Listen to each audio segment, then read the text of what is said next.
Alhamdulillahilladzi hadana li hadza wa ma kunna linahtadiya laula an hadanallah.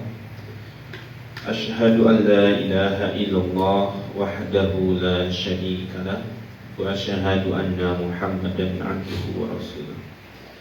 Allahumma shalli ala sayyidina Muhammad wa man walahu man tabi'ahu ila yaumil qiyamah wa ba'd.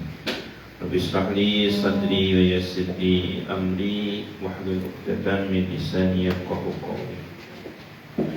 Sahabat yang dirahmati Allah Subhanahu wa taala, puji dan syukur senantiasa kita panjatkan kehadirat Allah Subhanahu wa taala. Salawat beserta salam tercurah limpahkan pada kedua kita, uswah kita baginda Rasulullah sallallahu alaihi wasallam, keluarganya, sahabat, tabi'in, tabi'ut tabi'in, dan kepada kita selaku umat kita akhir ini. Amin ya Allah ya Rabbal alamin. Sependek apa yang saya ingat dalam pembahasan kitab Al-Wafi Syarah Hadis Arba'in An-Nawawi, kita sudah masuk dalam pembahasan hadis yang kedua ya. Terakhir itu al-Islam wal iman wal ihsan, tentang rukun Islam, rukun iman dan ihsan gitu ya. Dimana pada hadis yang kedua ini kita masih ingat insyaallah gambaran malaikat Jibril yang menyamar menjadi sosok manusia yang berpakaian serba putih, rambutnya hitam, dan bertanya kepada Rasulullah, akhbirni anil iman. Dijawab oleh Rasulullah, akhbirni anil Islam. Dijawab juga oleh Rasulullah, sampai kemudian bertanya tentang ihsan dan tentang ciri-ciri kiamat. Gitu ya. InsyaAllah kita akan masuk pada hadis yang ketiga. Hadis yang ketiga ini membicarakan satu tema yang sebetulnya terkait erat juga dengan hadis yang kedua, yakni arkanul Islam wa da'aimuhul bidhah, rukun Islam dan faktor-faktor fundamental lainnya. Jadi bicara masih tentang rukun Islam dan hal-hal yang fundamental lainnya yang dibicarakan, dibahas lebih rinci dari pembahasan hadis yang kedua, gitu ya. Bismillahirrahmanirrahim. Nabi qala an Abi Abdurrahman Abdullah bin Umar bin Al-Khattab radhiyallahu anhuma, dari Ibnu Abdurrahman Abdullah ibnu Umar bin Al-Khattab radhiyallahu anhu telah berkata, sami'tu Rasulullah sallallahu alaihi wasallam, aku mendengar Rasulullah sallallahu alaihi wasallam bersabda, bunyal Islamu ala khamsin, dibangunnya Islam itu di atas 5 perkara. Bunyal Islam ala khamsin, dibangunnya Islam itu atas 5 perkara. Syahadati an la ilaha illallah, pertama syahadat, persaksian bahwasanya tidak ada ilah, tidak ada Tuhan illallah kecuali Allah, wa anna Muhammadar Rasulullah, dan bahwasanya Nabi Muhammad adalah utusan Allah, wa iqamis shalah, yang kedua menegakkan salat, wa ita'iz zakah, yang ketiga menunaikan zakat, wa hajjil baiti, yang kelima ya. Yang pertama syahadat, yang kedua salat, yang ketiga zakat, yang keempat wa hajjil baiti, ibadah haji, wa shaumi ramadhana, yang kelima saum di bulan Ramadan. Rawahul Bukhari wa Muslim, hadis riwayat Imam Bukhari dan Imam Muslim. Dari sisi matan, susunan rukun Islam dalam riwayat dari Abi Abdurrahman Abdullah ibnu Umar ibnu Khattab radhiyallahu anhu ini susunannya rukun Islam yang keempat itu adalah haji terlebih dahulu, baru yang kelima adalah puasa.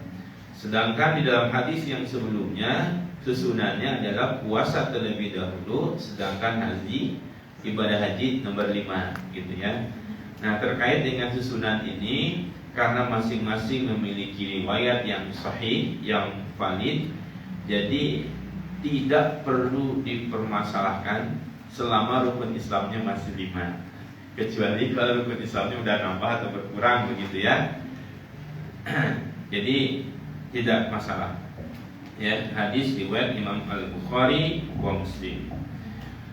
Sahabat yang dirahmati Allah Subhanahu wa taala, perlu diketahui oleh kita bahwa al-haditsu akhrajahul Bukhari fil iman.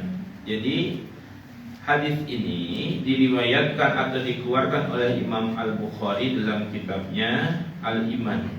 Ya, tepatnya ada satu tema, Al-Iman wa qaulun Nabi sallallahu alaihi wasallam. Temanya iman dan sabda Nabi Muhammad SAW, yakni bunyal Islam ala khamsin. Dan juga dikeluarkan oleh Imam Muslim dalam kitab yang sama juga, namanya Al-Iman, namanya kitabnya sama, bab Arkanul Islam wa Da'aimuhul Idham. Jadi disebutnya akhrajahul Bukhari wa Muslim. Jadi ada lafaz, pengetahuan hadis buat kita, ada lafaz akhrajahul Bukhari wa Muslim, dikeluarkan oleh Imam Bukhari dan Imam Muslim. Ada juga muttafaqun alaih, muttafaqun alaih. Nah, ini ada seperti sama, padahal ada sedikit ada perbedaan. Muttafaqun alaih tidak sama dengan akhrajahul Bukhari wa Muslim, gitu ya. Muttafaqun alaih ya otomatis pasti diriwayatkan oleh Imam Bukhari dan Muslim. Tetapi kalau muttafaqun alaih itu konteksnya adalah satu permasalahan yang sama, ya, satu permasalahan yang sama dikeluarkan oleh Imam Bukhari dan Imam Muslim dengan jalur yang sama. Itu disebut dengan muttafaq alaih. Tapi kalau akhrajahul Bukhari wa Muslim, hadis tersebut berbicara hal yang sama, tapi Imam Bukhari jalurnya A, Imam Muslim jalurnya B. Begitu ya. Ini secara garis umum aja. Demikian juga Imam At-Tirmizi meriwayatkan hadis ini dalam kitab Al-Iman, bab ma ja'a fi bunyal Islam ala khamsin. Intinya hadis ini adalah hadis yang sahih, ya.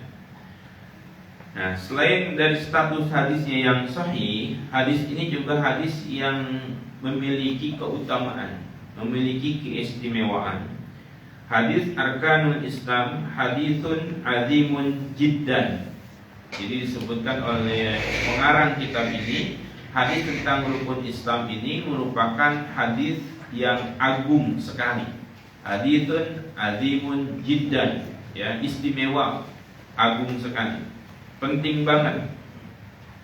Bahwa ahadu qawaidil Islami wa jawami'il ahkam.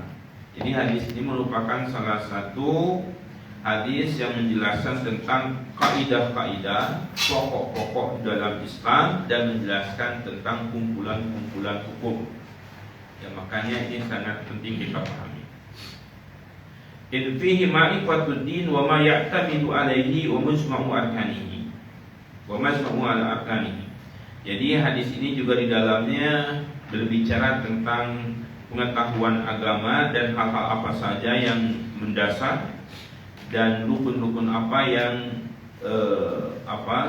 yang tersusun atau yang ada di dalam agama, ya.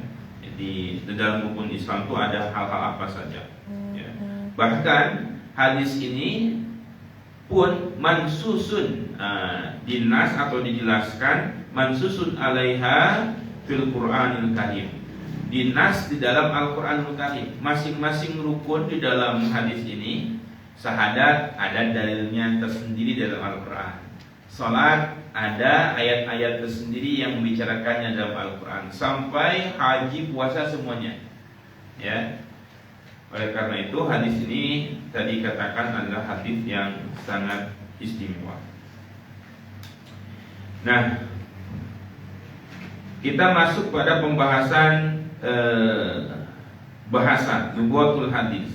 Nah, dalam bahasan lughatul hadis ini saya nukilkan yang penting-pentingnya saja, ya, seperti lafaz bunya. Nah, awalnya kan bana itu telah dibangun, telah berdiri, kemudian dibuat menjadi mabni lil majhul, bunya. Nah, dibangun.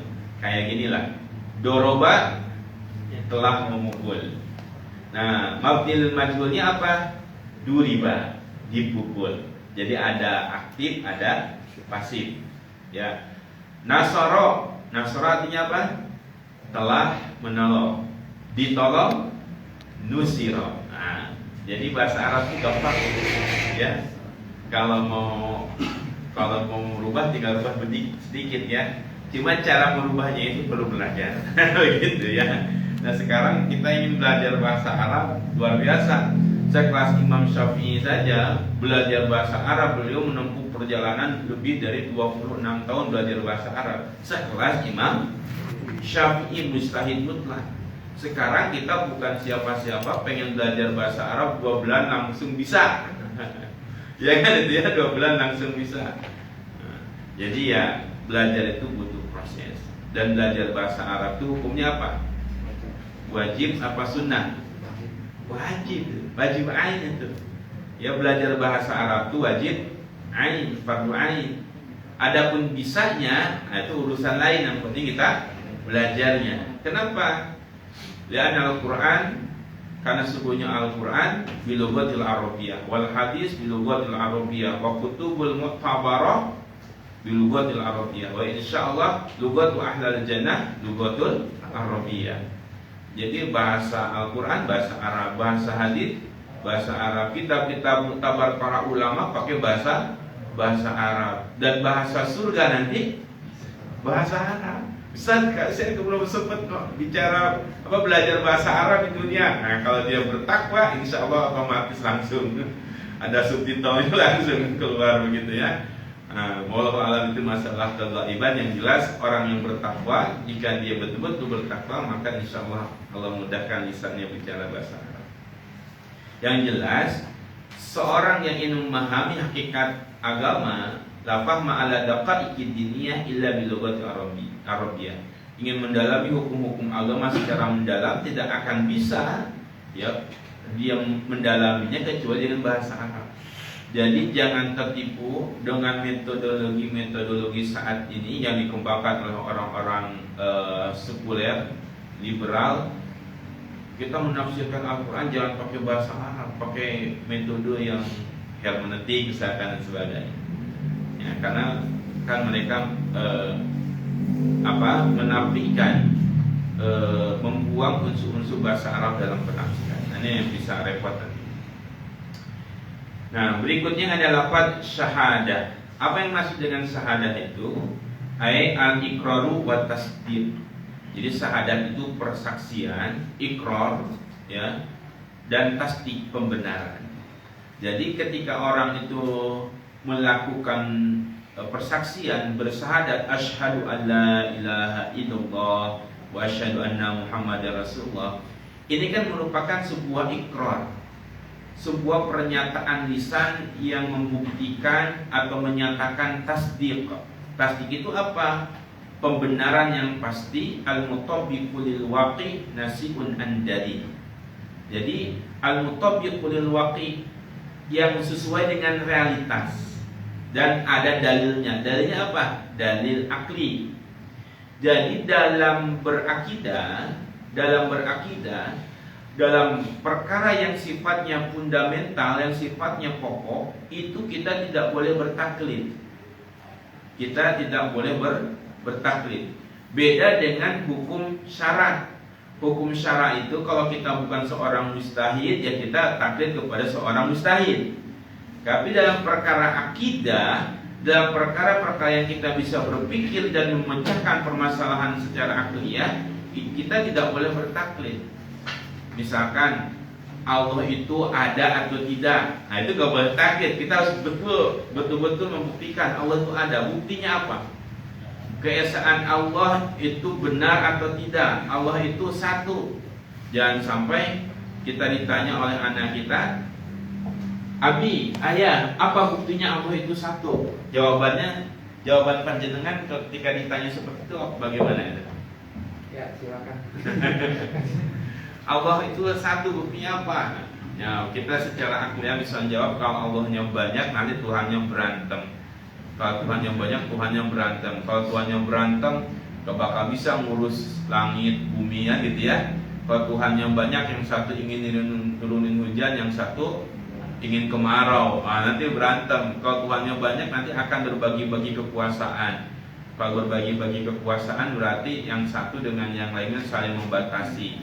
Kalau satu dengan yang lain saling membatasi, otomatis dua-duanya lemah. Masa Tuhan lemah? Nah, kita bisa, itu kan dalil-dalil yang sifatnya mendasar, dalil-dalil akliyah tentang keesaan Allah. Allah itu ada. Kenapa kita tidak bisa melihat Allah? Kenapa kita butuh kepada seorang pembimbing? Betulkah Al-Quran itu kitab suci? Nah itu perkara-perkara yang sifatnya fundamental. Tidak boleh seseorang itu taklid dalam perkara itu. Ya, harus berpikir.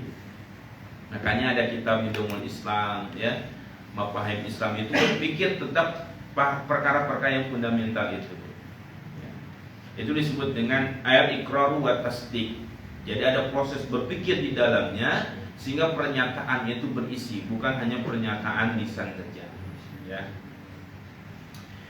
La ilaha illallah, bahwasanya tiada Tuhan kecuali Allah. Anna mukhaffafahu minat tsaqilah. Ya. Baik. Kemudian ada lafaz iqamis shalah, menegakkan salat. Bahasanya itu menegakkan salat, bukan mengerjakan sholat. Beda menegakkan sholat dengan mengerjakan sholat. Terkadang orang itu mengerjakan sholat, tapi ada bahasa STMJ sekarang. Apa tuh STMJ? Baca ya. Sholat terus, maksiat jalan. Sholat terus, maksiat jalan. Sampai saya pernah, ya Allah, jangan dikira Ustadz juga sudah sempurna sholatnya. Mungkin secara fikih, secara rukun syarat sudah sempurna, tapi kehusuannya, kemudian ketakorubannya, itu kadang-kadang kualitas kita ini kan berbeda-beda kan itu ya. Yang mengetahui kualitas kehusuan kita, ya tentunya yang paling tahu adalah kita sendiri. Kan gitu ya. Saya sempat itu bertemu dengan salah seorang habib ya. Bertanya, Ustadz, antum sholatnya jangan kulitnya aja, sekalian dengan isi-isinya. Berarti saya nasihatin, alhamdulillah saya nasihatin ya, makasih Habib ya. Nah, Bu bercerita tuh, ya bercerita, ya kalau sholat itu kalau sudah nikmat, kalau sudah nikmat nggak kerasa. Sholat itu 6 jam, 8 jam itu nggak kerasa. Tapi kalau kita ukurannya bukan ukuran nikmat, bukan ukuran iman, ini sholat taraweh lama bener ya, sejam setengah, kan gitu ya. Ya Allah. Kenapa itu? Karena ukurannya kita bukan ukuran rasa. Gitu. Di Magetan, persisnya di Temboro, itu sholat taraweh itu dari mulai jam 9 sampai jam 3 pagi. Jam 9 sampai jam 3 pagi. Besar.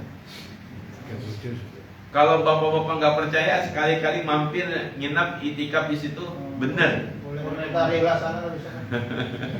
Bang tidur. Iya, ya Allah. Dan mereka tuh nikmat. Jadi kalau kita kan bahasanya masih bahasa dohir aja gitu ya, wah gimana itu. Tapi kalau urusan iman, ya Allah. Ya, saya pernah mendapatkan satu permasalahan yang menurut saya itu, wah ini berat gitu ya. Dan tidak ada yang bisa kita harapkan kecuali Allah Subhanahu Wa Taala. Tak terasa kemudian saya tuh sholat, mulai dari jam setengah 10, tahu-taunya udah mau menjelang sholat subuh setengah 4. Gak kerasa itu. Oh berarti, oh benar ya, kalau kita lagi butuh banyak masalah masa harus baru kita bisa menikmati indahnya dan nikmatnya sholat gitu ya. Oh ternyata saya baru sadar Allah kasih saya ujian dari sisi ini, mungkin supaya saya bisa, salah satu hikmahnya mendapatkan nikmatnya sholat. Dan saya, ya seingat saya, nikmat sekali, nggak kerasa istilah capek-capek itu nggak kerasa. Mulai dari jam setengah 10 sampai menjelang subuh. Oh kata guru saya, oh benar ini ya. Saya yakinlah dengan ucapan para guru itu, kalau udah bermain dengan rasa, nggak ada istilahnya itu capek, nggak kerasa. Nah, kalau sholat kita ini, yang mohon maaf, mungkin ada di antara kita, kalau sholatnya nggak sholat berjamaah, bawaannya pengen cepet-cepet aja sholat itu. Giliran jadi imam, ya apalagi ustadz ya seperti saya, giliran jadi imam, bawaannya pengen sholat yang panjang-panjang gitu ya. Giliran sholat sendiri yang pendek-pendek, alhamdulillah gitu. Kadang-kadang memang sholat kita ini, ya tadi itu, ya dia mengerjakan tetapi tidak menegakkan sholat. Secara syarat dan rukun fikihnya mungkin sesuai, tetapi ternyata ada ujub, kebanggaan, merasa wah ini saya ini sholatnya obat macam-macam lah begitu ya. Dan ini yang perlu kita evaluasi terus-menerus. Jangankan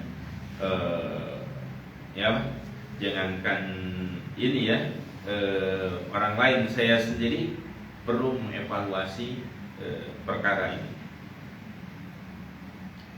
Baik, kita masuk pada pembahasan tentang fikih hadisnya dan hal-hal yang makna-makna yang terkandung dalam hadis ini. Yang pertama, binaul Islam, dibangunnya Islam. Yusabbihu Rasulullah sallallahu alaihi wasallam al-Islam alladhi ja'a bihi walladhi yakhruju bihil insana min dairatil kufri wa yastahiqu alaihi al-jannah wal mubara'adatu minan nar. Nah di sini Rasulullah sallallahu alaihi wasallam yusabbihu, apa istilahnya itu, menggambarkan, menyerupakan ya Islam sebagai sesuatu yang datang dari Allah kepada dirinya, kepada Rasulullah SAW, dengan satu bangunan. Jadi bahasanya bunyan Islam ala khamsin, dibangunnya Islam atas 5 perkara ya. Jadi seperti bangunan, kalau bangunan itu kita lihat gedung sebagai satu bangunan, ada unsur apa saja itu? Ada pondasinya, terus apa lagi? Ada tiang ya, dan seterusnya. Nah ini untuk apa perumpamaan itu? Untuk menggambarkan atau memudahkan, mengantarkan pada pemahaman. Ini Rasul kemudian melakukan perumpamaan seperti ini. Nah 5 pokok pondasi Islam ini, inilah yang walladzi yakhruju bihil insan min dairatil kufri, yang mengeluarkan seorang manusia dari wilayah kekufuran apabila melaksanakan 5 perkara ini dengan segala tuntutan dan konsekuensinya. Wa yastahiqu alaihi jannah wal muba'adatu minan nar, maka dia berhak mendapatkan nikmatnya surga dan dijauhkan dari api neraka. Nah, oleh karena itu 5 pondasi ini, rukun Islam ini bisa menjadi standar ya, standar utama dan yang pertama untuk menentukan ini seseorang ini telah keluar dari keislaman, satu lembaga atau organisasi ini sesat atau tidak. Nah ini bisa menjadi ukuran pertama, standar pertama dan utama. Syahadatnya sama enggak? Bersaksi Allah sebagai Tuhan, Nabi Muhammad sebagai Rasul. Sholatnya 5 waktu apa tidak?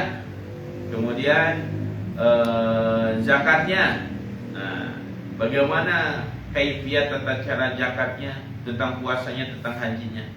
Jika syahadatnya sudah berbeda, misalkan syahadatnya ada tambahan, misalkan asyhadu alla ilaha illallah wa anna muhammad rasulullah wa mirza ghulam ahmad macam-macam gitu ya, berarti udah menyimpang. Nah, gitu ya. Atau misalkan waktunya sholatnya bukan 5 waktu tapi 3 waktu. Ada sholat yang 3 waktu? Ada, ya. Walaupun sebagian Syiah itu membantah, ya. Menurut Syiah kami 5 waktu bukan 3 waktu. Cuma memang ada waktu-waktu yang digabungkan, ya. Tapi ya kadang-kadang kan Syiah punya ini ya, punya apa tuh takyah, ya, suka menipu Syiah itu. Jadi prakteknya mereka 3 waktu melaksanakan sholat itu. Jadi duhur digabung dengan asar, maghrib dengan isya, dan kemudian subuh tersendiri. Jadi menurut pandangan mereka ini tetap 5 waktu.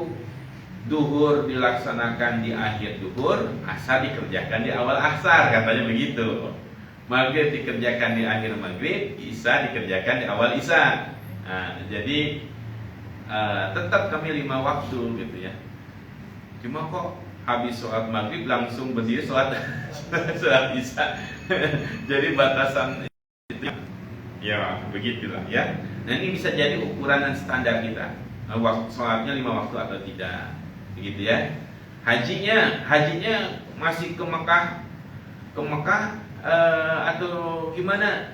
Nah, di Masjidil Haram kan ada tuh fatwa orang liberal, mestilah haji itu ke Mekah kan gitu ya, dan seterusnya gitu ya. Ini standar. Ada haji online. Ya Allah, Jumat online, ya, Jumatan online, haji online. Kurang ajar, berarti kan memang berfatwa gitu ya, Jumatan online. Nah sekarang zaman edan ya. Cuma anehnya yang edan-edan ini banyak yang dengerin, ya enggak? Yang edan-edan ini banyak yang dengerin. Ini ada cerita, saya mungkin udah cerita nih, ya. Orang mabok pas dia bergadang dengan teman-temannya masuk masjid. Pas masuk masjid, dia tidur di masjid, sama mabok dibangunin, sholat subuh. Kebetulan dari beberapa orang temannya itu tertinggallah 1 orang itu di masjid itu. Ya, ini cerita guru saya ketika ngajarin saya, gitu. Terlepas cerita ini bohong atau tidak, atau buatan atau kenyataan, wallahu alam, saya tidak bisa mengkajinya. Cuma cerita dari guru saya kepada saya. Pas bangun, sholat, udah sholat ceritanya. Pas sholat itu, karena mungkin ada pengaruh alkoholnya masih ngaruh pada dirinya, ya. Yang lain udah salam 2 rakaat, dia merasa sebentar banget ini sholat ini 2 rakaat. Akhirnya dia berdiri lagi,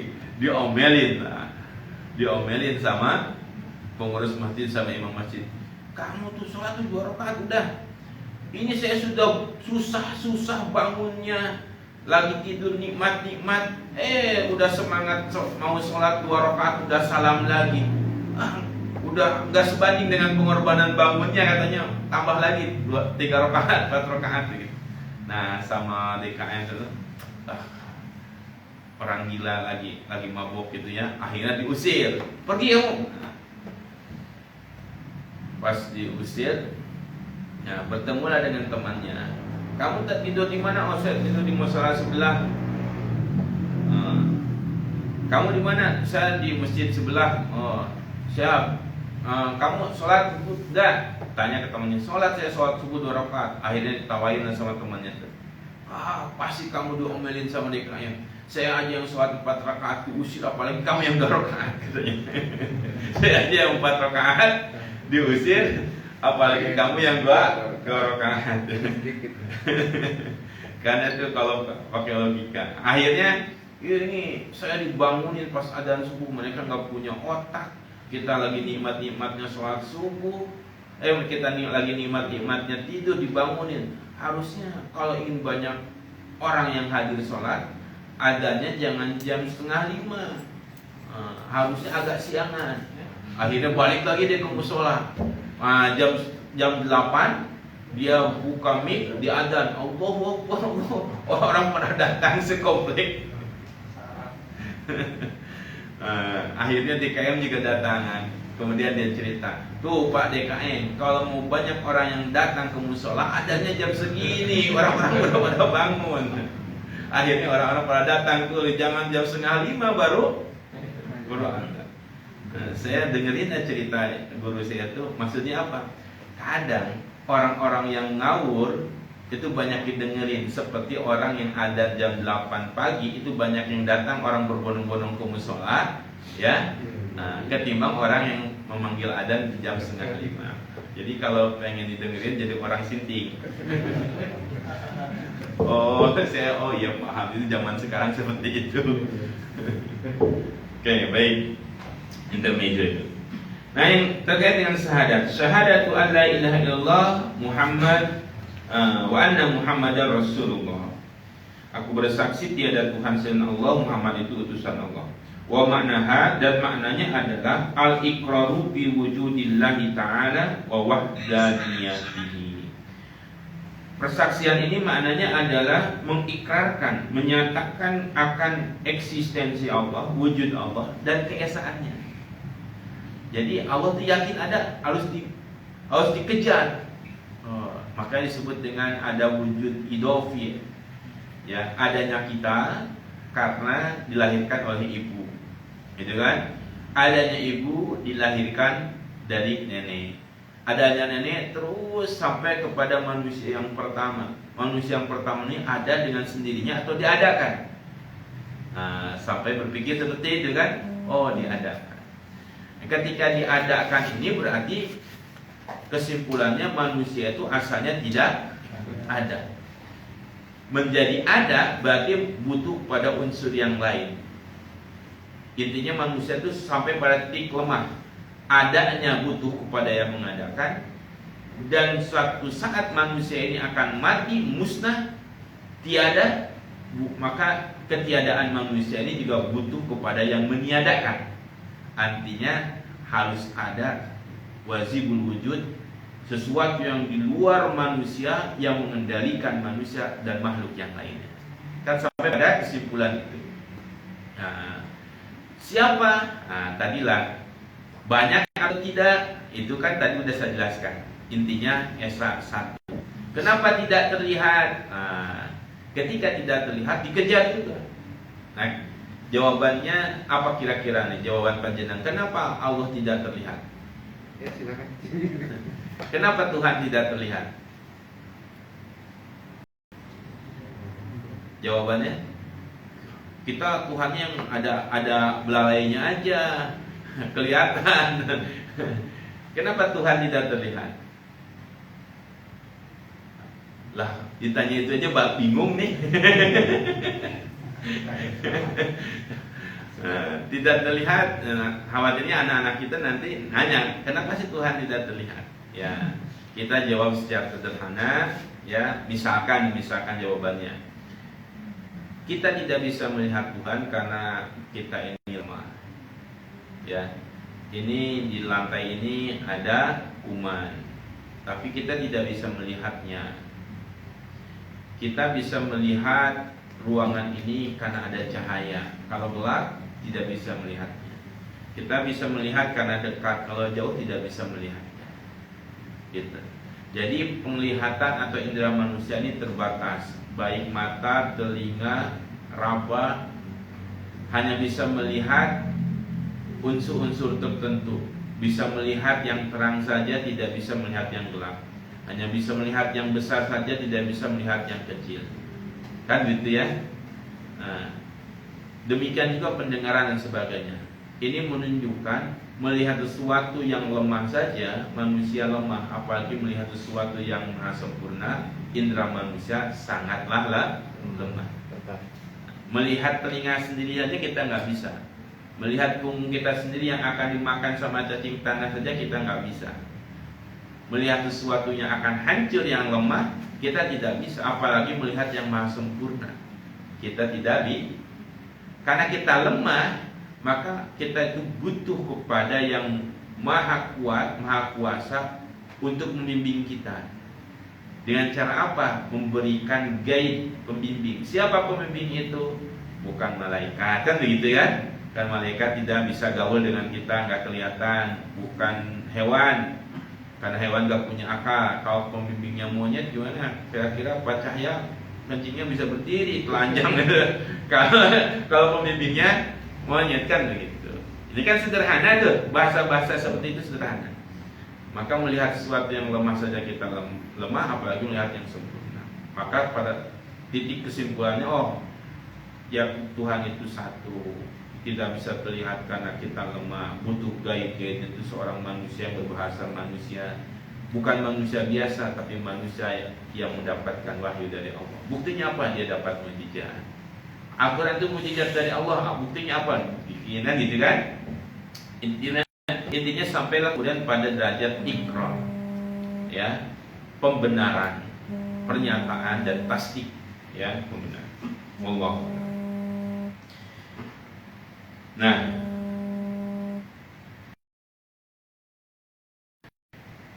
kemudian tasdiqu bi nubuwwati Muhammadin sallallahu alaihi wasallam wa risalatihi, dan membenarkan kenubuahan Nabi Muhammad dan risalahnya.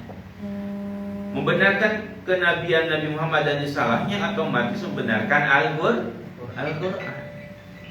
Sekarang, yakin tidak Al-Quran sebagai kitab suci? Yakin. Buktikan Al-Quran itu sebagai kitab suci. Yang pertama, ada tuduhan Al-Quran itu buatan orang Arab. Nah, ini kan bahasa-bahasa ini diulang terus, nggak apa-apa ya, Ustaz Samsul ya. Kenapa Al-Quran ini bukan buatan orang Arab? Buktinya apa? Al-Quran ini buatan orang Arab, setuju apa tidak? Setuju apa tidak? Jawab tuh. Apa ini karena pakai masker kali ya, nggak boleh jawab ya? Setuju nggak Al-Quran bukan buatan orang Arab? Setuju. Alasannya apa? Setuju alasannya. Nah, alasannya Karena Allah menantang, siapa nggak ada yang bisa. Kalau Al-Quran ini buatan orang Arab yang ahli syair, ahli bahasa, ditantang oleh Allah. Coba bikinin satu surat saja yang semisal Al-Quran.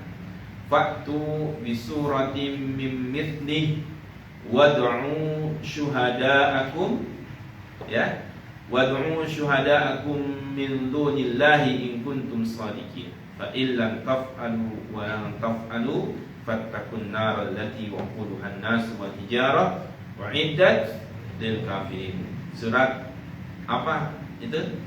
Surat Al-Baqarah, ya. Nah, dalam surat Al-Baqarah itu faktu bisrah, datangkan satu surat semisal Al-Quran. Satu surat semisal Al-Quran itu satu surat yang paling pendek. Surat apa? Surat yang paling pendek dalam Al-Quran surat apa? Al-Kautsar. Berapa ayat? 3 ayat. Jadi faktu bisuratin, datangkan satu surat, artinya datangkanlah semisal minimal satu surat itu 3 ayat. 3 ayat yang semisal dengan Al-Quran. Gak ada yang mampu. Padahal mereka itu ahli syair, ahli bahasa. Menunjukkan Al-Quran bukan buatan orang Arab, bukan buatan orang Arab yang disair oleh Muhammad. Waalaikumsalam. Kalau begitu Al-Quran itu buatan maju aja. Buatan Muhammad. Muhammad sendiri adalah orang Arab. Orang Arab yang ahli syair, ahli bahasa tidak mampu, apalagi Muhammad yang bukan ahli syair, ahli bahasa. Gitu ya. Apalagi Muhammad itu ummi. Ya. Kalau begitu orang Al-Quran ini buatan orang di luar orang Arab, orang ajam. Mustahil apa tidak? Mustahil. Alasannya? Bahasa Arab. Orang Arab aja yang sehari pakai bahasa Arab nggak bisa, apalagi orang di luar orang Arab yang nggak pakai bahasa Arab. Iya, maka tidak ada kesimpulan dan kemungkinan yang lain kecuali Al-Quran ini datang dari sisi Allah Subhanahu Wa Taala. Wahyu yang maknanya dari Allah, redaksinya pun dari Allah. Ya, disebutlah Al-Quran. Ada juga wahyu yang maknanya dari Allah, tapi redaksinya lisan Nabi Muhammad SAW. Apa itu? Hadis. Dan gaya bahasa hadis dengan gaya bahasa Al-Quran berbeda, menunjukkan ada sesuatu yang berbeda. Gitu. Nah, ini syahadat itu harus memecahkan 3 hal-hal yang tadi saya sebutkan. Ikrar kepada Allah itu esa, dengan koeksistensinya, dengan kewahdaniatan, dengan keesaan Allahnya, kemudian membenarkan kenabian dan kerisalan Muhammad, sampai pada level membenarkan Al-Quran sebagai kitab sucinya. Gitu ya. Wahada aruknu wa kal asasi binisbati li baqiyatil aqd. Nah, syahadat ini merupakan rukun yang menjadi asas, ya, apabila disandarkan pada rukun-rukun yang lainnya. Jadi rukun-rukun yang lainnya, ya, sah atau tidaknya tergantung dengan syahadatnya. Jika syahadatnya bermasalah, sholatnya sebanyak apapun sholatnya tidak diterima, ya, gitu ya. Nah, hajinya berapa kali balikan, jika syahadatnya bermasalah, ya, tidak bermasalah. Jadi rukun-rukun yang lain ditopang dengan rukun yang pertama, yaitu syahadat. Asyhadu an la ilaha illallah wa asyhadu anna Muhammad Rasulullah.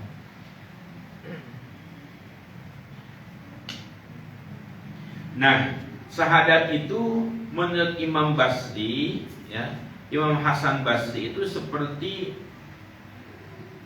kunci yang bergerigi. Tahu kunci yang bergerigi? Kalau kita sekarang udah pakai remote kan, nah gue nggak usah pakai kunci lagi. Tapi ibaratkan kunci yang bergerigi, yang bisa membuka pintu, yang bisa membuka lemari.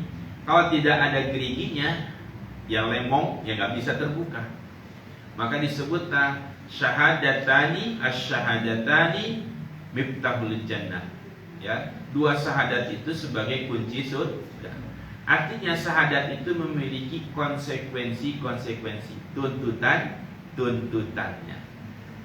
Jadi kalau ngucapinnya saja secara hukum dohir, dia sudah Islam. Tetapi ketika sudah Islam, dia wajib melaksanakan tuntutan syahadat itu. Kan begitu ya.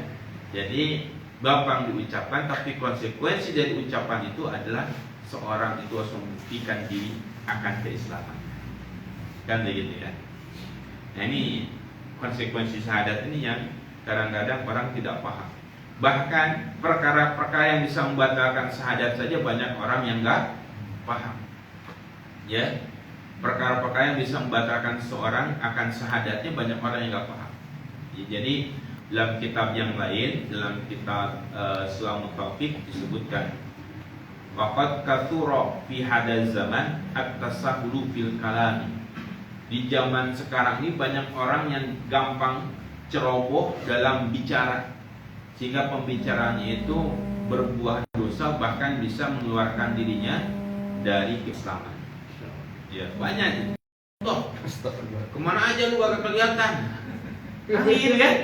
Ada yang suka bercanda seperti itu, ya. Atau panggil, sini ya, lu kemarin kemana kagak kelihatan? Ikut ini Natalan di gereja. Nah, bercanda seperti bercanda, tapi bercanda seperti itu sampai menisbahkan, menyebut orang itu Yahudi, Nasrani, itu bercandaan yang haram. Jika dia sampai pada derajat membolehkan atau membenarkan perkara tersebut, ya bisa menyebabkan pada perkara yang memurtadkan dirinya. Dan lagi, berani kamu bersumpah, berani sumpah pecat iman saya. Ada orang yang suka seperti itu. Nah, ini ucapan-ucapan seperti itu tuh bahaya itu. Ya, sumpah berani pecat iman. Yang malah iman sih pecat iman, berarti kan murtad dia. Berani murtad. Naudzubillah, teman. Jadi bercanda itu ada ininya, ada tata caranya, ya. Makanya harus ada fikihnya, fikih stand up comedy. Ya bagaimana orang itu tersenyum tapi tidak berbuat dosa. Kan sekarang orang melucu tetapi ngebohong. Nah, itu kan dosa itu. Ya. Makanya saya nggak mau ngebohong, ini cerita saya dari guru saya gitu ya. Nah, sekarang banyak orang yang stand up bohong, ngejar lucu. Makanya kata Rasulullah kan, kalau orang berbicara ngejar lucu kan haram kan gitu ya. Makanya harus ada unsur-unsur yang lain. Makanya harus ada fikih stand up komedi gimana tuh. Ini Ustaz Samsun nanti bikin bukunya. Sekarang untuk orangnya sekarang ini ditegur oleh Allah. Ya, ada tuh siapa tuh yang spell up itu? Siapa? Satu lagi yang kena narkoba. Yang suka dengan Habib itu. Coki. Itu kan ya Allah, coki. Itu bercandanya berlebihan kalau menurut saya itu ya. Dengan teman-temannya itu. Saya pernah lihat di YouTube itu, tapi jangan ditonton ya. Tahu cukup dari saya, ntar followernya banyak dia. Kalau ditonton terus itu ya. Viewersnya.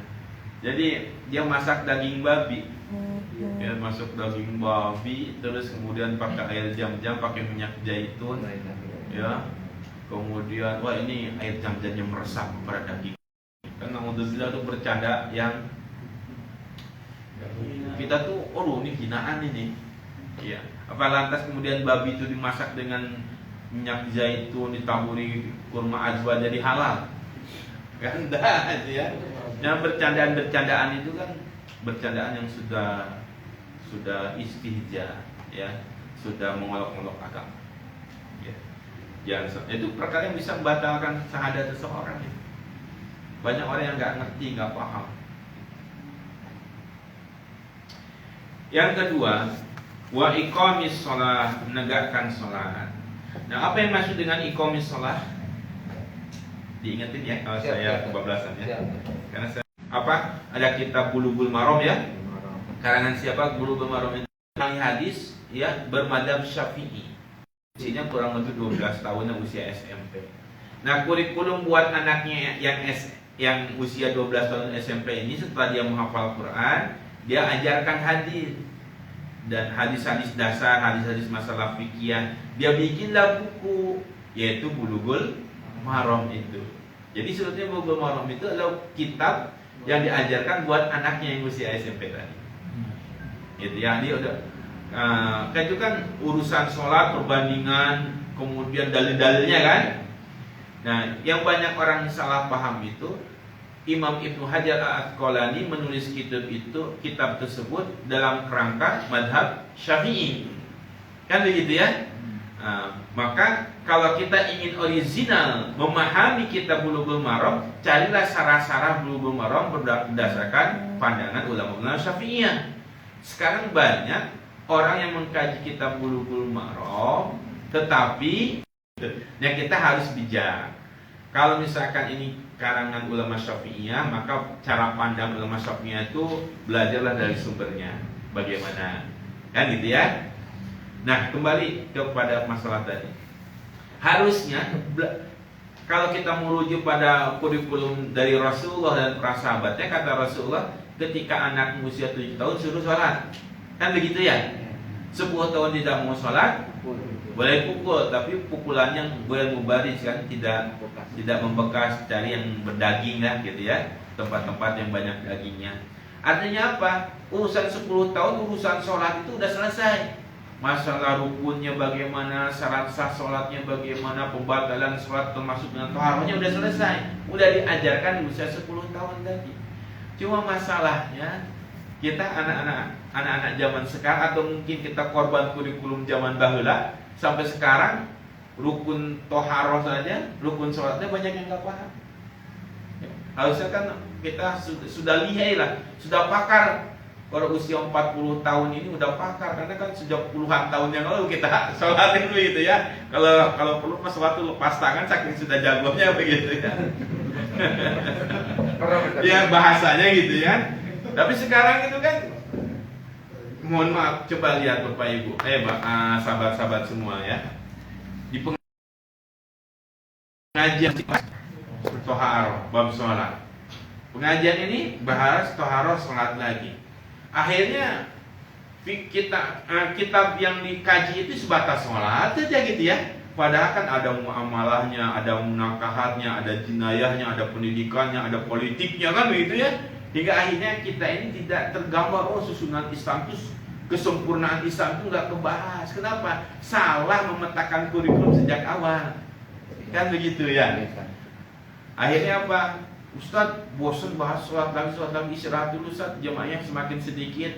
Nah 3 bulan kemudian sepi juga ya, masalah nggak ada pengajian. Ulang lagi Ustadz, kita ada pengajian lagi, kita undang teman-teman lagi. Ya kita lanjutkan bab munakahat. Jangan saja kemarin bila lupa, balik lagi dua toharoh lagi. Mutar-mutar akhirnya. Pernah ngalamin kayak gitu di masjid-masjid musola, tapi masih mending ada pengajian. Ya, makanya kita dibagi-bagi nih. Bab hadisnya siapa, fikihnya siapa, biar saling mengisi. Ya. Nah, sholat ini tadi tuh syarat rukunnya. Wa mura'atu adabuha wa sunnanuha, dan sesuai dengan adab dan sunnahnya. Sholat itu kan sah ya jika suci badan, suci tempat, menutup aurat. Ya kan, menutup aurat. Tapi ya ada adabnya. Jangan pula kita sholat pakai kain oblong, kaos oblong. Itu kagak sopan. Ya enggak? Makanya minimal untuk sholat itu ada pakaian khusus. Bolehlah kita, tapi kalau kalian mau sholat, ke kamar mandi dulu, pakai baju yang agak bagusan untuk sholat. Dan begitu ya, pakai minyak wangi khusus, pakai minyak wangi gitu ya. Nah, begitu, jadi harus ada kekhususan seperti itu. Ya, ada adabnya. Jangan sampai lagi sholat. Saya pernah soalnya lagi sholat, Allahu Akbar, di belakang tuh ada kaos tulisannya, apa lu lihat ya? Apa lu lihat ya? Iya, pernah nggak? Ada kan kaosnya gitu? Pas ya, apa lu lihat dia? Waduh, akhirnya siapa nih orang? Kita lagi sholat lagi mikirin siapa nih orang yang pakai baju ini? Akhirnya bukan mikirin Allah, tapi mikirin orang yang pakai baju ini. Makanya harus hati-hati. Ya jangan ada tulisan-tulisan ya. Pakai sarung juga jangan sampai mereknya itu ditaruh di belakang sengaja nih. Kenapa sih? Kenapa sih kalau pakai sarung itu mereknya mesti di belakang begitu? Biar kelihatan BHS itu ya. Paling mahal ya. Bang Budi itu. Ya udah nggak usah itu ya. Orang iseng-iseng aja begitu. Ya, jadi harus tahu syaratnya, rukunnya, pembatalannya, adab-adabnya, sehingga kemudian sholat itu hatta tu'ti tamratuha fi nafsil muslim fayadukul fasya wal munkar, hingga berbuat sholat itu apa? Tanha anil fasya wal munkar, ya, meninggalkan perbuatan keji dan munkar. Ya. Nah, wassalatu syiarul muslim wa anwanul mu'min. Salat itu ada syiar seorang muslim ya, dan bukti keberimanan seseorang. Makanya Rasulullah SAW bersabda, baina rajuli wa baina syirki wal kufri tarkus salat. Akhrajahu Muslim wa ghairihi. Ya, antara seseorang dengan kesyirikan dan kekufuran itu pembatasnya adalah meninggalkan salat. Hadis riwayat Imam Muslim. As-salatu imaduddin, salat itu tiangnya agama. Hadis hasan akhrajahu Abu Naim. Ini dua hadis ini kan sahih dan hasan, boleh jadikan dalil. Maka perkara meninggalkan sholat ini perkara yang sangat fundamental sekali, bisa sampai kemudian melahirkan kemurtadan kalau orang meninggalkan sholat. Makanya para ulama terkait dengan hukum orang yang meninggalkan sholat itu terbagi dua kelompok. Yang pertama ulama-ulama Syafi'iyah, Hanafiyah, ya, itu berpendapat yang meninggalkan sholat berdasarkan hadis ini, tetapi jika dia meninggalkan sholat, tetapi dia masih meyakini sholat itu wajib, ya, sholat itu yakin sholat itu masih wajib, tapi dia tuh kaslan, malas, Malas, maka fahuwa fasikun, dia dihukumi fasik. Supaya tidak berefek negatif, ya, orang kemudian mengikuti jejak langkah dia meninggalkan sholat dan meremehkan sholat, sampai boleh dia itu ditajir, diberikan hukuman. Apa hukumannya? Sampai boleh, kalau menurut bahasa Imam Syafi'i, halalun unuku bido bisaifin. Halal punduknya, apa ininya? Dihukum mati. Tapi dia tetap disolatkan dengan cara sholat seorang Islam, dikuburkan di kuburan Islam. Tapi dia mati dalam kefasikan dan sampai pada seperti itu. Itu kalau ngikutin ulama-ulama Syafi'i kenceng banget kan begitu ya. Kenapa? Karena berbahaya. Orang lain bisa ngikutin dia. Gitu. Paham ya? Tapi dia masih dihukumi muslim, tapi fasik. Kalau menurut Imam Ahmad Ibnu Hanbal, tidak ada ceritanya dia ditanya dulu dia masih yakin sholat apa tidak. Orang yang meninggalkan sholat itu berdasarkan hadis ini, baina rajuli wa baina syirki wa kufri tafis sholat. Pemisahan antara seseorang dengan keimanan, dengan kesyirikan dan kekufuran, tafis sholat. Makanya yang meninggalkan sholat itu takut kafaro, kata Imam Hanbal, sungguh dia telah kafir, telah murtad. Dan orang yang murtad menurut Imam Ibnu Ahmad Ibnu Hanbal, ya, man baddala dinahu, bang siapa yang mengganti agamanya, faktuluhu, dia bisa dihukum mati. Ya, dihukum mati. Berat ini. Ya. Tetapi kalau ulama Hanafi setuju dengan ulama Syafi'i, dia lihat dulu dia masih meyakini suatu wajib apa tidak. Kalau masih meyakini tapi malas, dia tetap muslim. Berbedanya ulama Hanafi ini terkait dengan sanksi.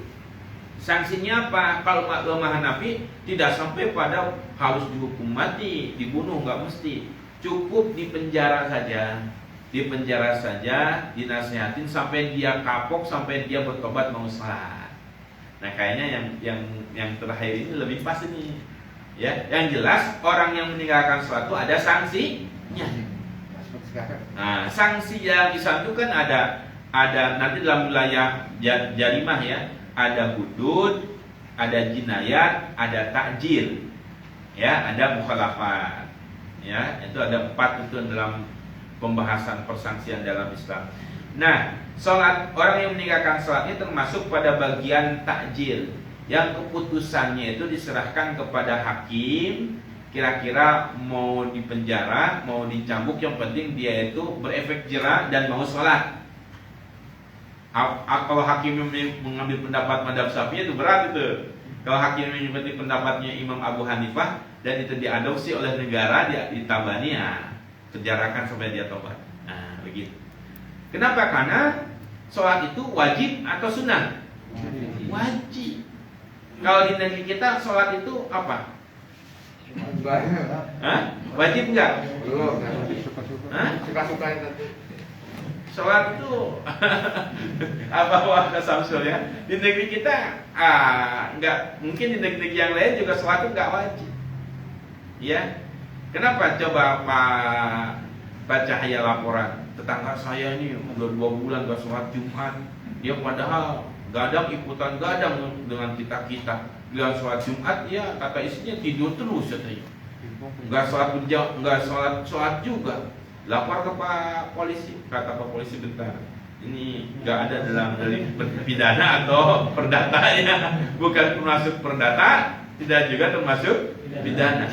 Karena kriminal sekarang kan dibatasi 2 itu, pelanggaran perdata dan pidana. Orang yang murtad sekalipun, tetangga saya menyembah berhala misalkan, ya, dia menyembah keris, kemudian potong ayam cemeni, nah itu dia, darahnya disembahkan kepada keris tersebut. Nah, kemudian dia meyakini hal-hal tertentu yang bersifat kesyirikan, dilapor ke Pak Polisi, dia telah murtad. Orang yang murtad itu tidak ada kena delik perdata atau pidana. Atau bisa jadi, oh, ini mungkin bagian dari kebudayaan yang harus dilestarikan. Justru yang lapornya Pak Cahaya itu bisa kena delik itu, menyebarkan nama baik. Iya enggak? Iya, seperti itu. Saya juga sempat cerita ke ke saudara-saudara saya, ke teman-teman saya. Nah, kebetulan adik saya ini kan bercadar, ya. Pas beberapa minggu yang lalu kena tilang, karena dia surat si motornya belum diperpanjang, ketahuan. Nah, akhirnya saya tanya, nah di negeri kita mungkin kalau ada 2 orang wanita yang bercadar, nutup aurat gitu ya, dengan orang yang pakai you can see celana pendek segini gitu ya, pakai helm, yang satu pakai helm tapi tidak menutup aurat, yang satu pakai cadar tapi nggak pakai helm, ke jalan raya, mana yang ditangkap polisi? Yang pakai cadar. Jadi di negeri kita ini, dan di negeri-negeri muslim yang lain mungkin yang wajib itu apa? Pakai helm, bukan nutup aurat. Iya enggak? Buktinya ada sanksinya dia. Yang pakai helm, kalau nutup aurat wajib tidak? Wajib. Nah, wajib kan ya? Tetapi sekarang itu lebih wajib pakai helm ketimbang ketimbang nutup aurat. Kebalik-balik ya. Nah, orang itu lebih takut tidak bayar zakat ketimbang tidak bayar pajak. Kalau orang yang nggak bayar pajak, cukup. Orang yang nggak bayar zakat kagak ketahuan. Ya seperti itu. Nah, iqamis shalah. Jadi perkara sholat ini perkara yang sangat penting, yang bisa menjadi pembatas antara keimanan dan kekufuran. Namun zaman sekarang sholat itu jadi terabaikan. Kenapa jadi terabaikan? Nah, bisa masuk sesuai dengan satu hadis ya. Hadisnya itu urwah Islam urwatan urwah. Fakullama intaqadat urwah tasabatan nas billati taliha. Fa awalahunna al-hukmu wa akhiruhunna as-shalah. Ikatan Islam ini satu ikatan demi satu ikatan akan terurai. Dan satu ikatan yang pertama yang akan terurai itulah ikatan hukum. Tidak diterapkannya hukum Islam, syariat Islam. Dan terakhir ikatan yang akan lepas itu, ketika ikatan hukum ini terurai, maka umat berpegang pada ikatan-ikatan yang lainnya. Dan ikatan yang akan terakhir terlepas adalah ikatan sholat. Ketika masyarakat sudah tidak diatur oleh Islam, tidak diterapkan syariat Islam, jadi orang sholat juga terserah. Kalau sadar ya kerjakan, kalau kagak sadar ya bodo amat. Begitu. Jadi emang urusan sholat aja butuh negara ya, butuh yang mengayomi begitu ya.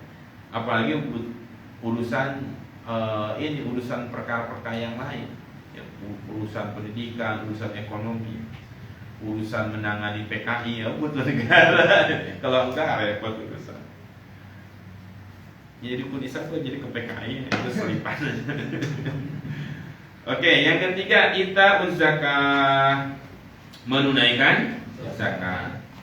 Wahya ita'un nasibun muayyanun minan mal. Zakat itu ada memberikan bagian tertentu ya, jumlah tertentu, bagian tertentu dari harta. Jadi tidak setiap barang itu wajib zakat kan?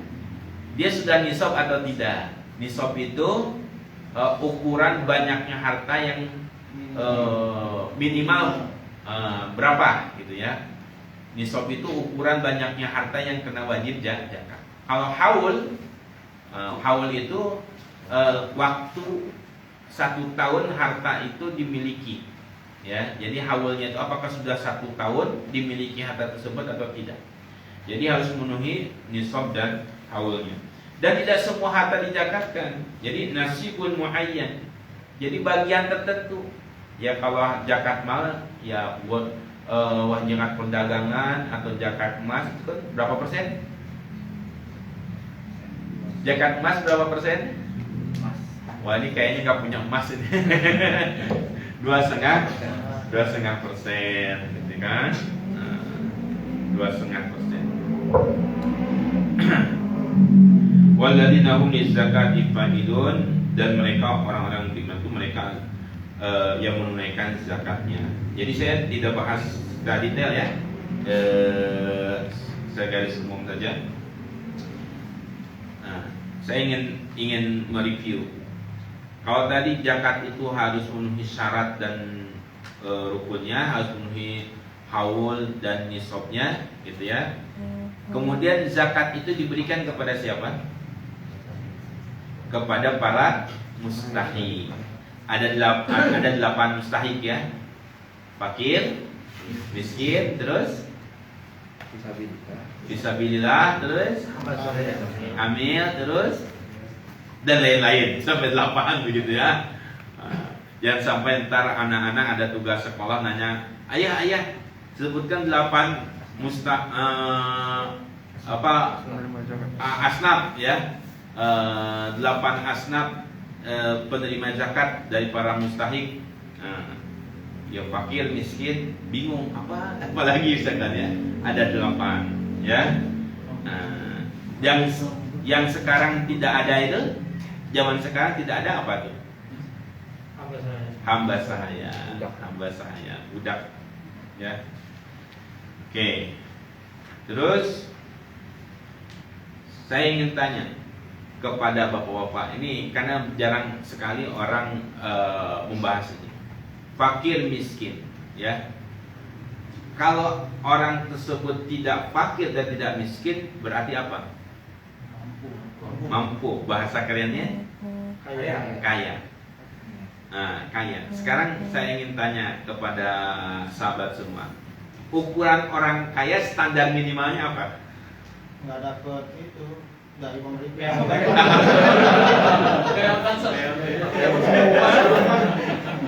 Jadi standar orang tersebut termasuk miskin, termasuk fakir, atau termasuk orang kaya? Kan harus ada standarnya. Harus ada standar yang pasti. Nah, saya berikan satu hadis. Ini hadisnya hadis sahih. Ya, hadis riwayat Al-Khamsah. Ya, imam hadis. Ya.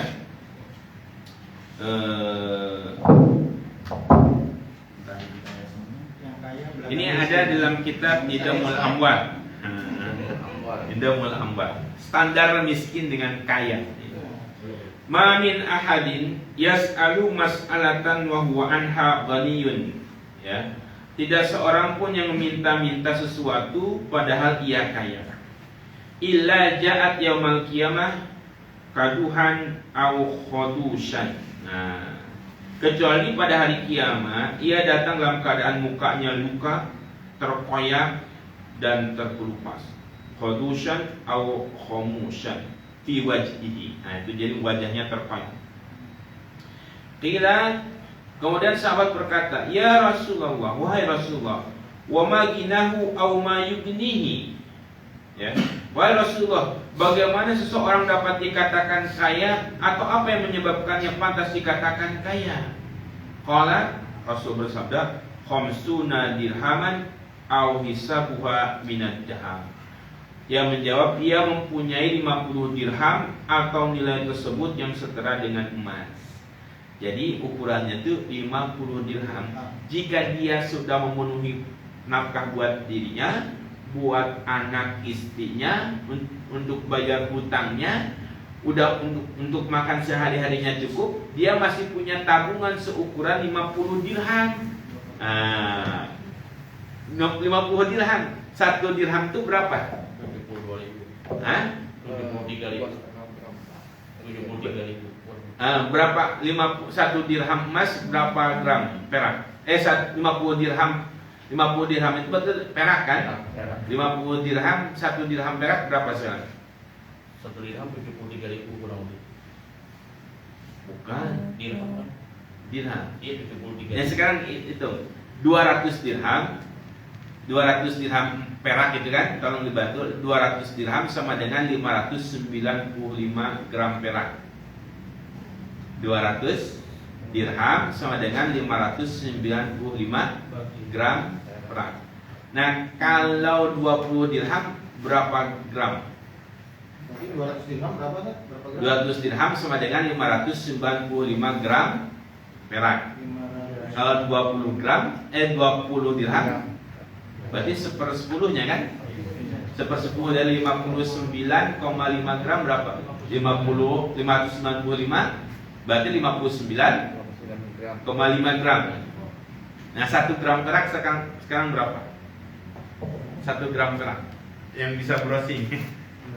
Harga perak 1 gram perak hari ini, per hari ini.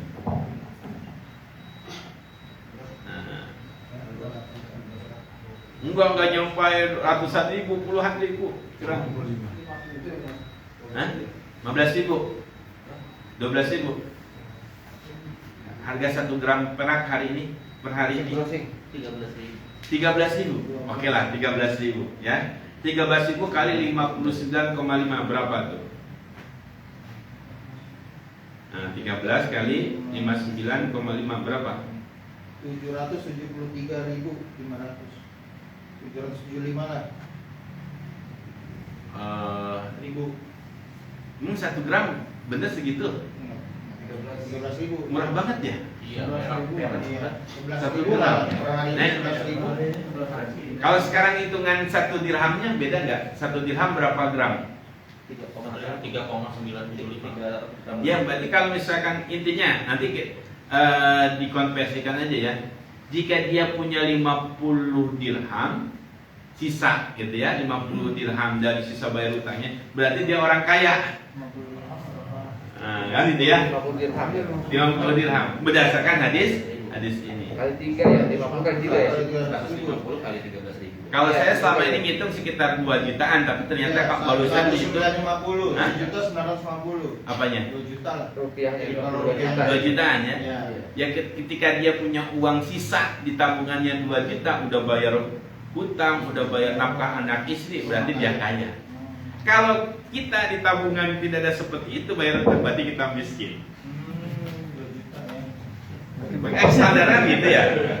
Kalau saya Kalau ngikutin siapa orang itu kaya, siapa yang menyebutkan dia kaya? Jika dia punya 50 dirham, setelah dia menafkahi anak istrinya, ada kelebihannya 50 dirham. Jadi kalau kelebihannya sekarang puluhan juta, orang kaya semua ini kita.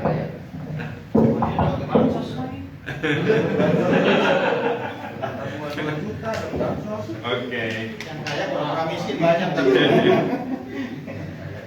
Terus yang keempat, sampai jam berapa kita? tenang bisa. Nah, haji ya. Wah, sampai dower saya. Orang kaya nanya orang kaya.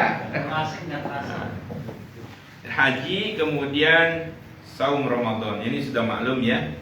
Haji itu qasdul Masjidil Haram fi ashhuril haji. Jadi yang maksud dengan haji itu ya menyengaja datang ke Masjidil Haram di bulan-bulan haji dengan niat haji. Jadi kalau tidak sengaja, maksudnya tidak ada niatan untuk haji ya bukan haji. Ustaz, saya kerja di Mekah, kebetulan saya meliput. Kemudian saya niat haji pakai kain ihram gitu ya. Ya itu karena ada niat haji nggak apa-apa ya. Karena kan di ketika haji itu kan ada tata caranya, ada manasiknya, pakai kain ihram di mana ya kan. Kemudian niatnya dan seterusnya ya. Mudah-mudahan kita semua bisa naik haji ya. Amin ya Allah ya Rabbal alamin. Kapan bulan-bulan haji itu? Fi ashuril haji. Bulan haji itu mulai dari Syawal, Dzulqa'dah dan 10 hari awal di bulan Dzulhijjah gitu ya. Nah, itu melaksanakan ibadah. Jadi kalau kita bisa melaksanakan ibadah haji dengan harta yang halal, dengan cara yang sesuai dengan syariat, mabrur, maka balasan bagi haji mabrur itu adalah surga. Al-hajru al-mabruru laisa lahu jazaa'un illa al-jannah. Balasan bagi haji mabrur tidak ada balasan kepadanya kecuali balasannya adalah surga. Makanya siapa yang nggak ingin surga? Semua orang ingin surga. Maka mulailah nabung untuk ibadah haji, ya. Walaupun kita punya buku tabungan haji, tapi pas dilihat-lihat, wah kok masih gak nambah-nambah ya. Saya punya tabungan haji tapi kok gak nambah-nambah ini. Ya karena kebutuhan dan sebagainya. Tapi insya Allah kita harus niatkan haji, ya. Niatkan haji. Ya harus. Ya sebagai bentuk kesungguhan kita ini mau ibadah haji, ya kita ini punya tabungan. Kalau sekarang kan nunggu antrian 10 tahun ya, 15 tahun ya sekarang. Sampai segitunya gitu ya. Saya sendiri 3 kali saya umroh, alhamdulillah ya, diongkosin sama orang gitu ya. Tapi kan saya nggak bisa nolak, ntar aja lah buat haji gitu kan, nggak bisa kan gitu ya. Jadi buat umroh lagi, emang jatahnya jatah umroh kali gitu ya. Salah doa tadinya gitu ya. Iya, serius. Jadi saya itu ketika kan setiap hari anak setoran hafalan. Ketika anak setoran hafalan itu saya suruh doain Ustaz Ihsan, dimuliakan, dimudahkan urusannya, bisa umroh gitu kan. Al-Fatihah, baca Al-Fatihah dulu, baru mereka kemudian setoran hafalan. Tiap hari itu kan saya didoain keluarganya sehat. Tapi saya juga ini, ya doa ini jangan Ustaz Ihsan aja, bapak ibu kamu juga doain Al-Fatihah gitu kan. Nah sebelum setoran hafalan itu, baru kemudian setoran hafalan. Pernah saya itu mengamalkan itu doanya ke anak-anak sebelum sholat duha tuh doanya umroh ya selama sebulan lebih. Tahunya pas satu hari, satu ketika saya dipanggil sama salah satu jamaah pengajian. Ustaz, saya ini sudah bernadar jika saya tidak jadi operasi, karena biaya operasi kan sekian ratus juta ya. Saya punya nadar memberangkatkan Ustaz umroh. Ustaz mau gak umroh? Siapa yang gak mau? Saya bilang diberangkatin umroh. Alhamdulillah itu kejadiannya lebih dari 1 kali. Jadi menjatahnya buat umroh. Maka sekarang saya bilang ke anak-anak, doanya bukan umroh ya, haji. Karena doanya haji gitu. Ya nanti insya Allah dikasih ya. Amin. Waduh, doanya udah ke situ. Udah, karena udah masuk bahasan itu sangat sensitif, saya sudahkan dulu pengajian. Baik, silakan jika ada yang mau bertanya.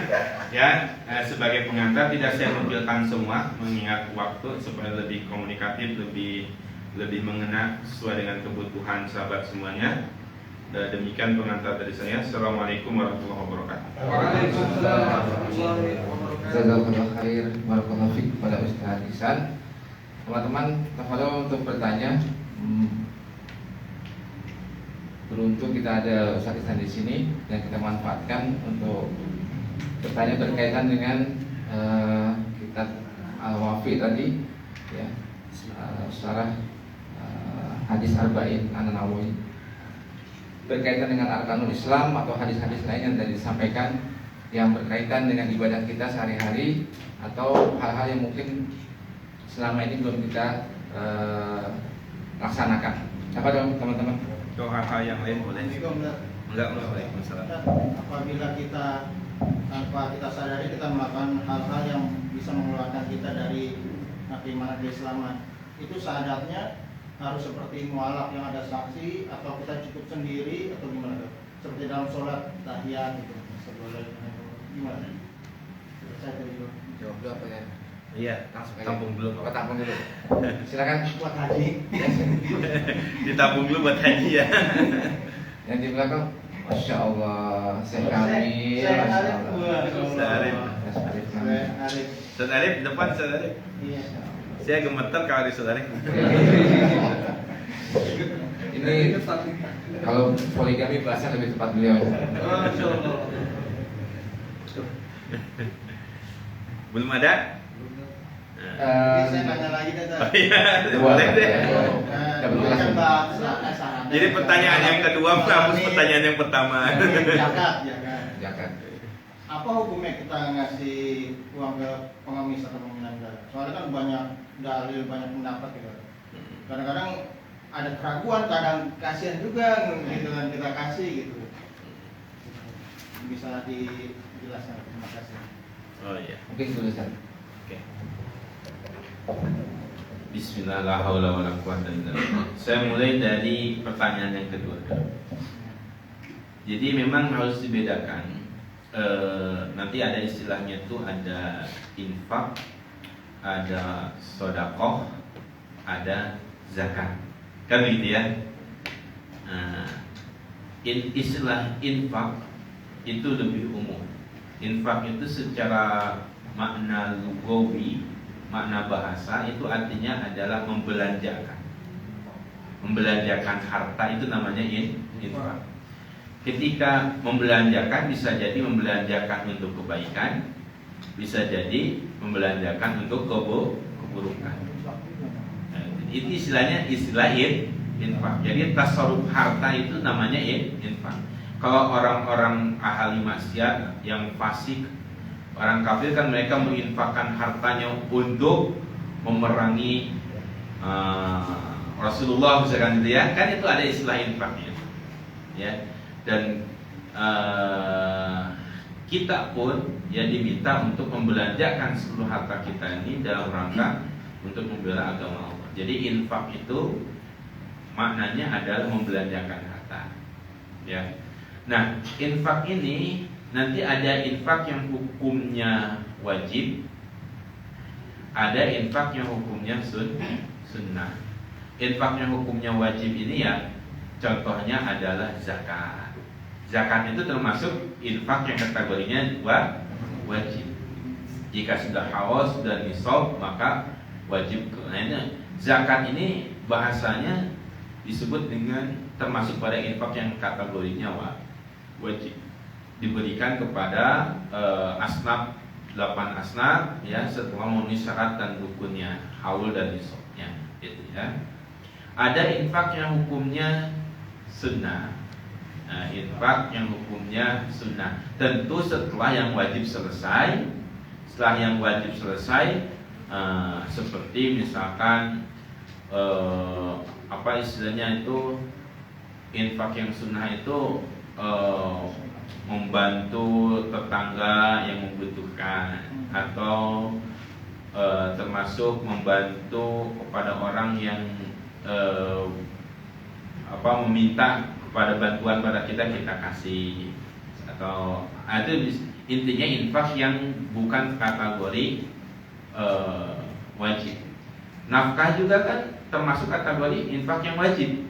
Nafkah untuk kita, anak istri. Nah, kita kemudian menafkahi kerabat jauh misalkan ya, yang biaya sekolah mereka kita tanggung, itu kan awalnya tidak wajib kan? Nah, itu perkara yang sunnah. Itu dan seterusnya. Ada lagi istilah sedekah. Sedekah itu ya kadang maknanya sama dengan infak, kadang maknanya yang dimaksud dengan sedekah dalam ungkapan Al-Quran itu adalah zakat. Ada juga sedekah itu maknanya setiap kebaikan, bukan terukur hanya dibatasi oleh materi saja. Maka dalam hadis at-tasbihu subhanallah sedekah, alhamdulillah sedekah, kan begitu ya. Bahkan berdiam tidak menyakiti orang lain itu adalah sedekah. Bahkan senyum saja adalah sedekah. Ya, tabassam muka fi wajhi akhika sedekah, rawahu Muslim. Senyummu di hadapan saudaramu adalah sedekah. Nah, itu kan sedekah itu bisa dengan senyuman, dengan bantuan yang sifatnya tidak bersifat fisik. Cuma kalau Pak Budi setiap masuk musola sama masjid suka senyum ke arah kotak amal. Kenapa? Sedekah. Senyum sedekah. Iya kan? Tidak punya uang buat masukin kotak amal. Disenyumin aja tuh kotak amalnya. Gitu ya. Sedekah. Kita lagi bercanda. Disenyumin kotak amal. Disenyumin di kotak amal, sedekah. Nah, kemudian Nah, ketika kita sudah memisahkan, oh ini zakat, ini sedekah gitu ya, ada orang yang meminta-minta kepada kita, ya kan? Ketika dia meminta-minta kepada kita, oh, kita bisa mengeluarkan dari kategorinya, oh ini bisa jadi maksudnya ada sedekah sunnah, kan ya? Kalau misalkan, oh orang ini kemudian dia itu betul-betul miskin, betul-betul kita tahu latar belakang dia itu butuh kepada orang, butuh gitu ya. Kemudian sampai kepada meminta-minta. Nah, kita bisa keluarkan sebagian harta kita dari alokasi zakat.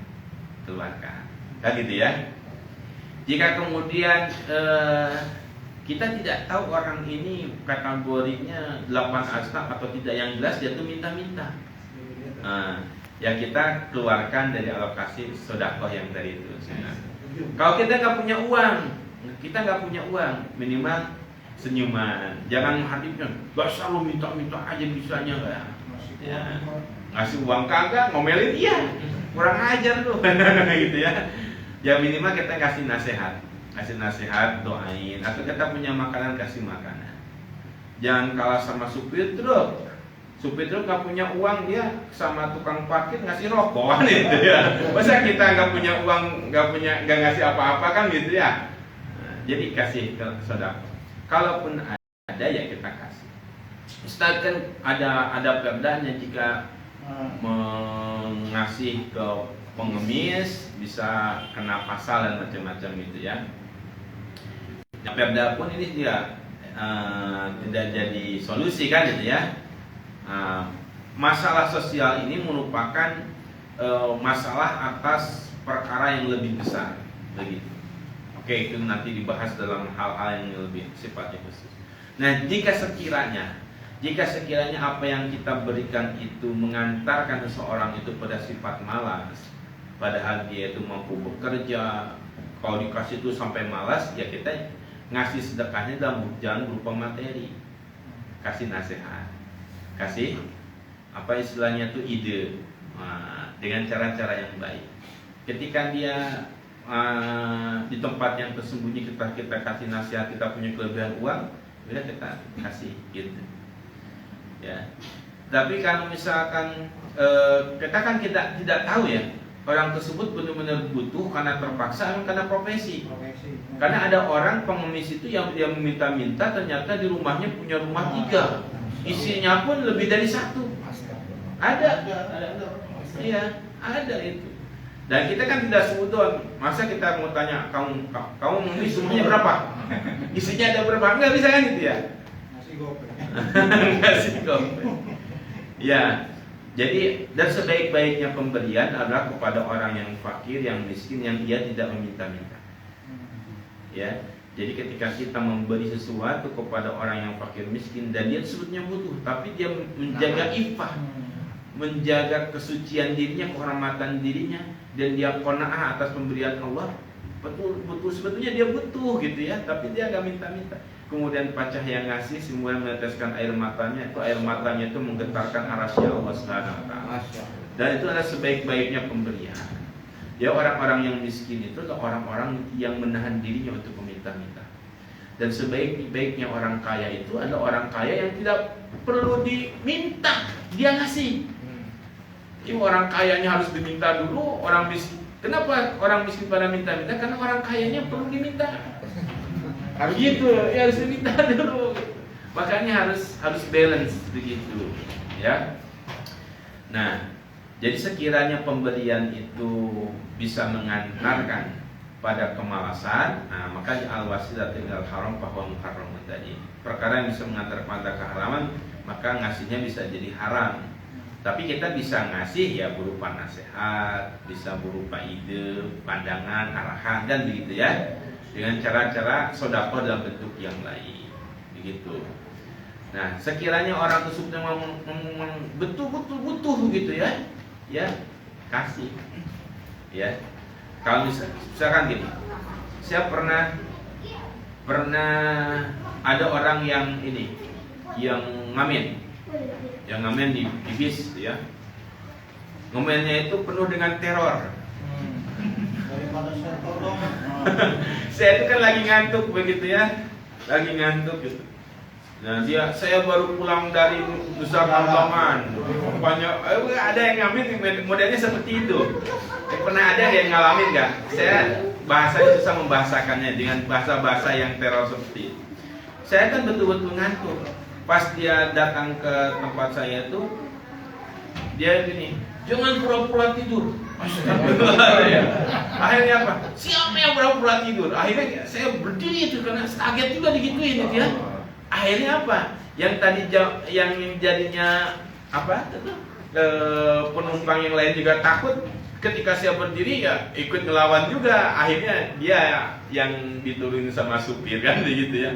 Jadi kenapa mereka bisa seperti itu? Karena kita diam semua. Iya. Tapi kalau ada yang berani semua ya nggak ada yang mau neror begitu.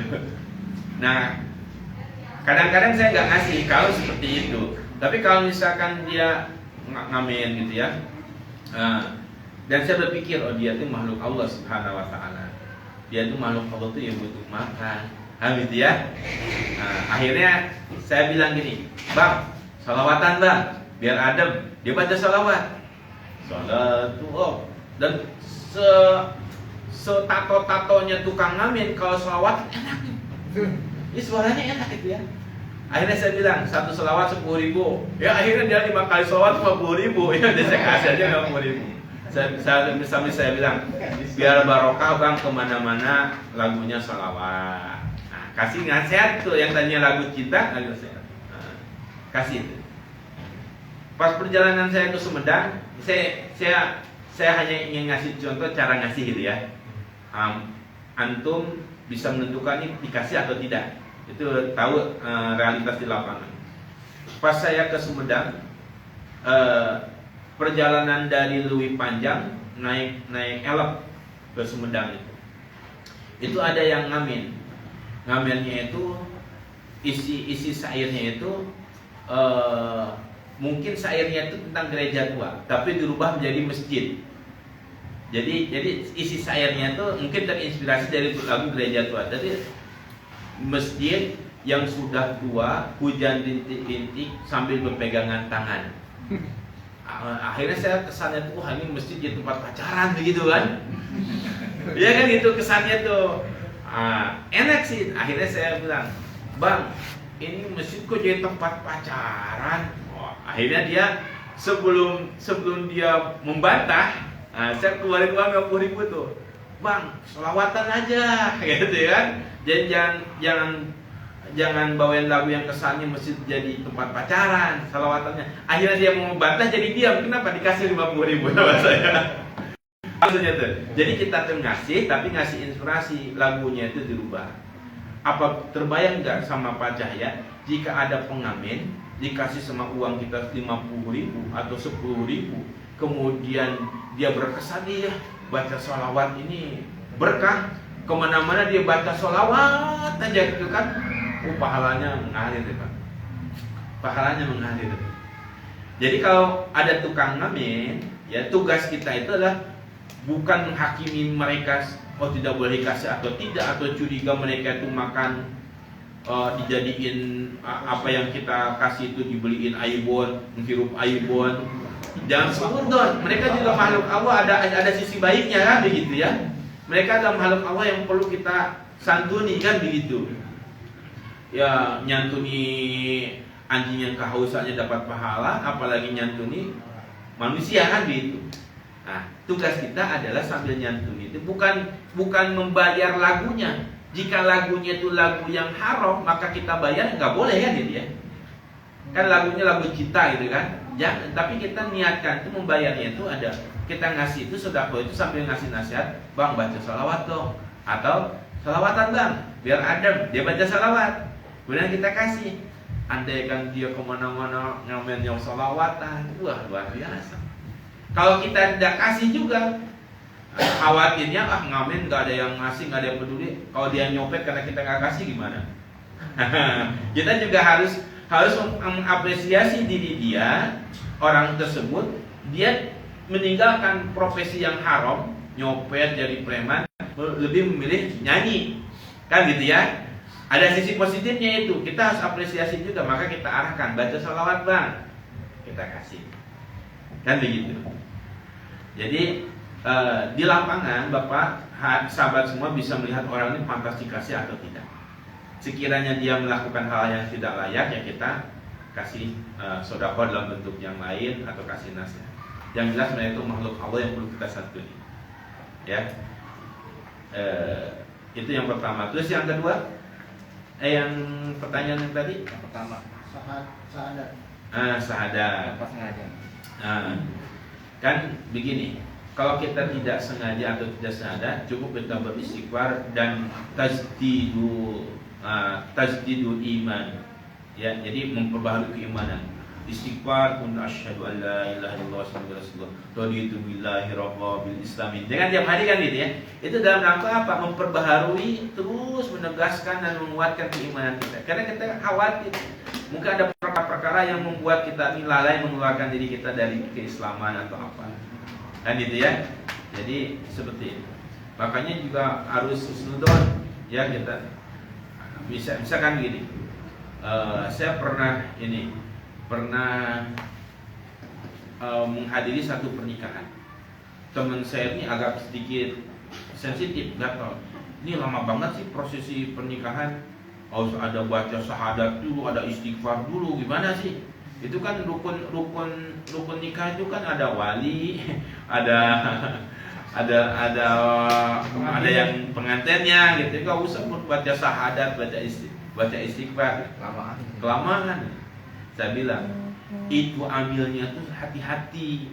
Amilnya itu seorang yang sangat hati-hati. Kita berhusnuzon saja. Khawatir yang dia nikahkan itu bukan muslim. Iya. Nah, makanya dia disuruh syahadat dulu, atau ada perbuatan dosa yang mengeluarkan dirinya dari Islam. Makanya disuruh istighfar dulu. Astagfirullahaladzim min kulli dambin, atas setiap dosa. Astagfirullahaladzim min tarkis sholat, dari meninggalkan sholat, kan itu kan. Terus asyhadu an la ilaha illallah, syahadat lagi ya. Amin itu mau nyari titik aman supaya yang dia nikahkan itu saksi-saksi yang ada betul-betul dalam keislaman. Husnudon, jangan wah ini bid'ah apa sih, lama banget ya. Orangnya justru ente kagak paham ya. Nah, jadi kalau kita kan ikhlas, makanya kita istighfar ya, bersahadat lagi. Nah, sampai kemudian memang ada hukum seseorang itu dia harus dinyatakan di depan umum bahwa dia itu telah murtad. Dia telah melakukan kejindikan, sesuatu yang mengeluarkan dia dari keislaman. Tetapi status orang itu telah keluar dari Islam atau tidak itu bukan wewenang pribadi. Bukan wewenang ustaz mengklaim dia telah murtad, bukan wewenang Pak Samsun nuduh salah satu jamaahnya telah murtad, bukan wewenang orang per orang, takfiri, mengkafirkan, seanu takfir, bukan. Itu wewenang pengadilan. Dia telah keluar dari Islam, dia telah melakukan kejindikan, itu wewenang pengadilan. Terbukti apa yang dia lakukan. Ada saksinya enggak? Ada hakimnya. Oh, dia telah keluar dari Islam. Maka diminta bertobat. Kalau sekarang kan nggak ada pengadilannya tuh. Orang bisa murtad begitu saja gitu kan. Nah, ini bahaya. Ya. Jadi ketika kita merasa banyak dosa atau khawatir, ya kita banyak istighfar dan kita bersahadat. Ya, bersahadat. Namun jika kemudian kepastikan tersebut, perkara tersebut, hal yang bisa memurtadkan tersebut berdampak umum, berdampak lebih luas, maksudnya itu lebih massal gitu ya, maka pertobatan dan persaksian syahadat kita itu harus disaksikan supaya tidak menjadi fitnah. Begitu ya, untuk mendatangkan kemaslahatan. Allah. Begitu Pak. Ya, cukup? Nah, cukup. Karena udah cukup jadi cekip. Dan terima kasih teman-teman. Cukup Ustaz ya. Adit mau menambahkan? Baik. Alhamdulillah.